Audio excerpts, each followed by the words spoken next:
Itu tahun 78 ada. Itu sudah merah dan berbahaya. Ya jangan. Kedua,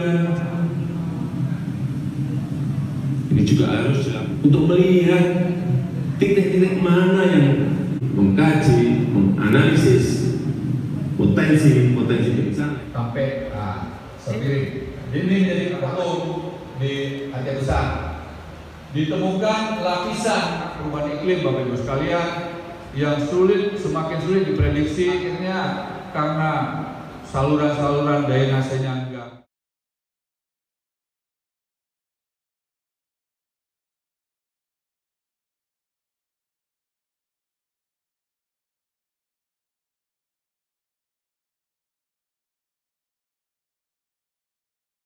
Kita petik dari Sumatera Barat ini, ilmu untuk belajar dengan alamnya kurang memperhatikan masalah kearifan lokal alam. Saya tidak jelaskan lagi karena ini sudah disampaikan panjang lebar oleh Pak. Atas kehadiran Bapak dan Ibu hadirin seluruh tamu undangan dan selanjutnya rombongan atas.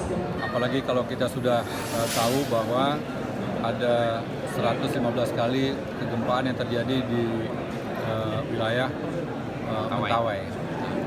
Di luar itu juga kita melihat bahwa Sumatera Barat ini termasuk daerah yang memiliki hampir semua potensi bencana, mulai dari vulkanologi, ya, gunung api, ada Gunung Merapi di sini, Gunung Talang, ya, kemudian juga dekat Gunung Kerinci, kemudian ada patahan lempeng, ya, patahan lempeng Semangku, ada potensi megatrust di Mentawai, dan juga yang siklusnya tahunan hidrometeorologi, ya, hujan lebat, ya, kemudian dibarengi dengan tanah longsor, kemudian banjir, ya, ini menjadikan kita ke depan harus lebih siap.